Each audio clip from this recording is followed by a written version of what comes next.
kita nggak punya ilmu atau mental kita ya nggak kuat untuk menjadi seorang petarung, ya mungkin bisa-bisa nggak ada setahun kita udah mundur itu. Nah, alhamdulillah di tahun ketiga tadi itu kita naik. Udah kita nikmati 3 bulan, biasanya tutup. Habis naik ya, habis naik di tinggi, besok dipaksa tutup.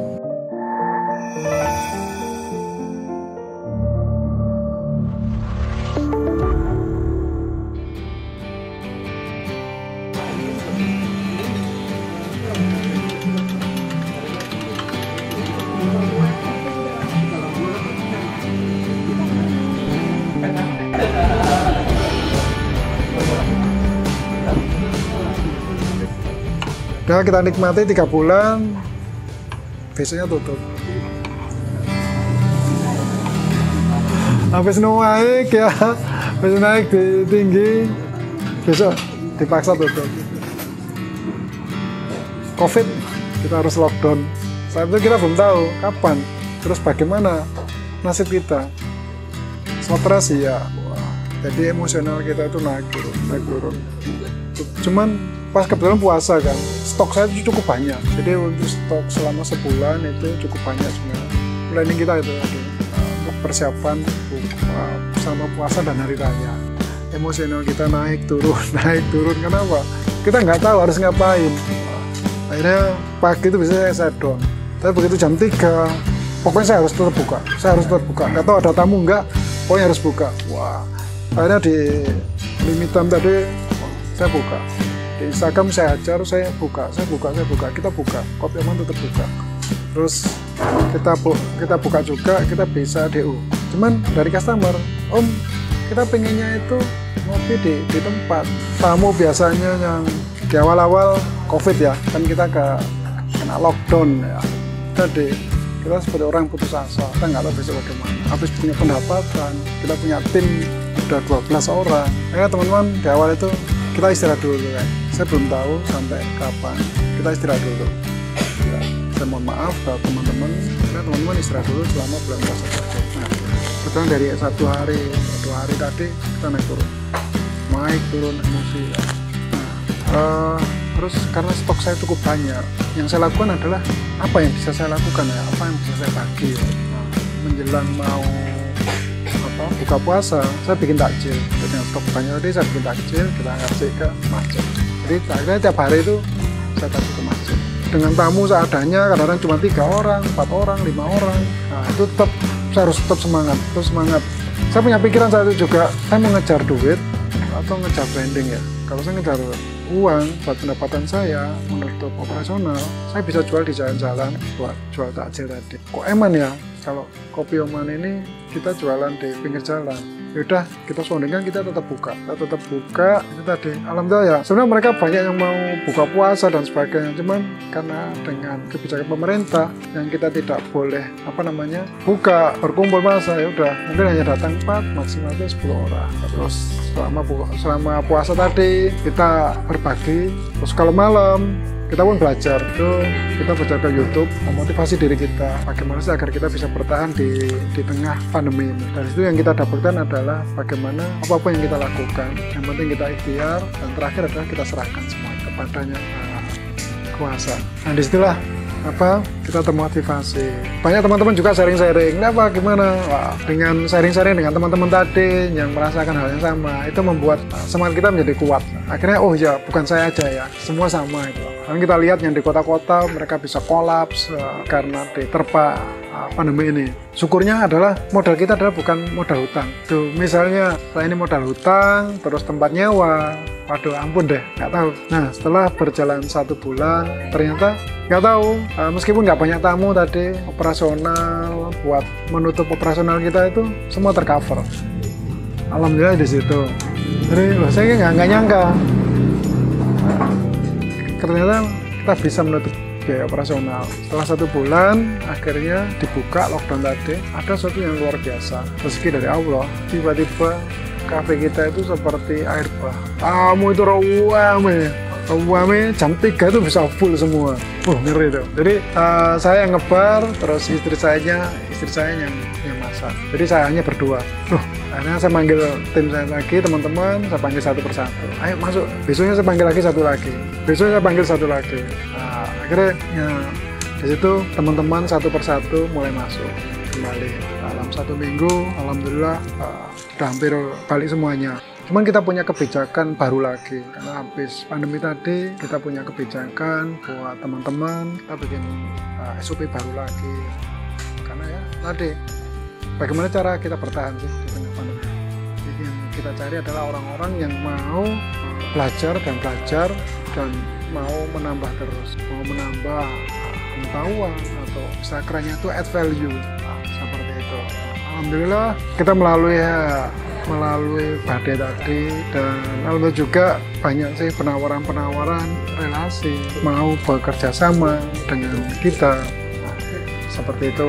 Jadi di 8 bulan pertama itu kita opening di Malang dengan nama yang berbeda, cuman manajemen kita ada namanya Ngopi Kebun Cakin. Selanjutnya ada lagi di Ndau namanya Omata itu, ada lagi di Lawang, cuman yang di Lawang itu karena di sana cukup lama untuk areanya pandemi, akhirnya sulit untuk buka lagi karena imbasnya cukup besar di Lawang, gitu. Ada kesulitan. Cuma yang 2 tadi cepat bangkit lagi. Gak lama sih, karena kalau di kota pangsa pasarnya adalah mahasiswa. Beda dengan di Kopi Omahan, itu banyak sih warga lokal. Setelah tahun kelima, akhirnya kita punya adik baru lagi, kita berdirikan dengan konsep franchise, manajemen di bawah kita buka baru di Gondang Legi, namanya Kopi Pertelon. Alhamdulillah, kalau sampai hari ini sih, di 2022 ini, di bulan September ini kita udah ketiga, 3 bulan. Respon di sana cukup bagus, orang-orang Gondang Legi punya per kapita cukup bagus juga, dan suka nongkrong, karena mayoritas orang-orang Gondang Legi adalah para pedagang atau pebisnis. Jadi mereka nongkrong, nah di situ ada cuan, karena dari misalnya 3 atau 4 orang tadi yang nongkrong tadi kan mereka beda-beda bisnis mereka. Mungkin yang satu jual sapi, yang satu jual sepeda motor, mungkin mereka bisa saling barter. Itulah yang membuat Gondang Legi ini cukup hidup. Nah, itu perjalanan kita, dan ini ada lagi satu lagi, mungkin target kita sih 2-3 bulan lagi buka lagi di Jabung, Pakis. Ini ada lagi permintaan di Pandaan juga ada, terus permintaan di Wonokerto juga ada. Ya kita tinggal memotivasi tim saya sih, mereka untuk siap untuk berlari. Ya, itu sih perjalanan karir bisnis kita. Kita ngasih nama Kopi Omahan. Kita mau cari yang simple ya, biar mudah diingat sebagai brand gitu. Karena lokasi kita di rumah, simple aja Kopi Omahan. Kenapa dengan gitu orang itu akan tahu, ini ya Omah, ya Omahan. Lokasinya apa? Oh, ya itu di Omah. Akhirnya mereka customer bisa menceritakan lokasi kita, gambaran ambien kita seperti itu. Terus kalau brandnya tadi, lambang tadi sih kita pakai lambang saya sendiri. Nah, saya bentuk personal branding kita. Kalau dulu di kota sebagai konseptor kita ke personal branding, terus bagaimana sih sekarang sebuah kafe yang suka personal dari diri saya, akhirnya saya bikin lambangnya Kopi Omahan tadi, bukan kopi atau apa, tapi diri saya sendiri. Siluetnya. Nah, itulah. Nah, kebangkrutan ya. Sebenarnya di awal-awal kita mendirikan atau dalam perjalanan mendirikan Kopi Omahan tadi sudah kita soundingkan bahwa kebetulan kita tidak memakai hutang ya, kita tidak memakai uang hutang atau pinjaman. Kedua, alhamdulillah ya, kita rumah sendiri. Seperti waktu di 6 bulan di awal, setelah kita melakukan branding ya, di rekening saya itu cuma tinggal 500.000. Mungkin kalau orang lain sudah, waduh le apa ya, cara pemasaran le apa, bikin branding lagi.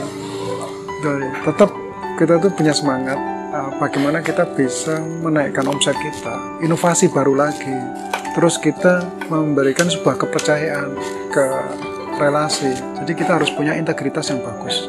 Sebenarnya kalau saya banyak menawari sih, ya tadi kita perlu punya integritas. Kita mau pinjam uang, kalau integritas kita bagus ya akan dipinjemin. Cuman alhamdulillah kita dengan integritas kita tadi adalah bagaimana sih saya bisa memberikan kepercayaan ke pihak ketiga untuk bantu support saya. Dan alhamdulillah sebuah perusahaan besar kayak Jarum mau membantu kita. Kedua kayak tadi waktu di pandemi, habis naik langsung down, kita nggak punya apa-apa. Apa yang waktu kita bangkrut tadi? Bisa dibilang gitu. Satu, kita itu ikhtiar, usaha. Udah kita dekatkan yang kuasa. Usaha kita apa? Kita bikin progres, terus kita berbagi. Tadi di waktu down tadi, saya punya stok banyak. Saya bagi ke masjid. Kalau lebih 1 bulan. Udah. Saya nggak tahu bulan depan tuh bagaimana, belum tahu. Yang penting apa yang bisa saya lakukan di terakhir ini. Kan kita nggak tahu besok bagaimana, ya udah. Yang penting sekarang kita melakukan hal yang terbaik, bisa membantu sesama. Terus kita bisa kita membuat usaha tadi kan bagaimana kita bisa bermanfaat bagi diri kita, bagi keluarga kita, bagi lingkungan sekitar. Dengan kita bermanfaat bagi lingkungan sekitar, itu kan akan memberikan sebuah energi positif.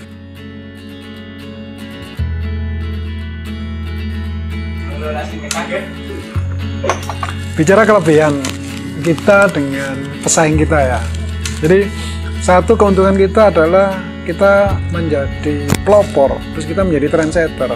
Otomatis kita harus inovasi terus. Inovasi di tempat, inovasi di menu, nama, terus penampilan, terus inovasi di pemasaran kita. Alhamdulillah segala sesuatu yang kita lakukan tadi itu pasti dicontoh oleh pesaing-pesaing kita. Itulah yang membuat kita bagaimana kita bisa bertahan, kita berinovasi terus dan jangan pernah menyerah.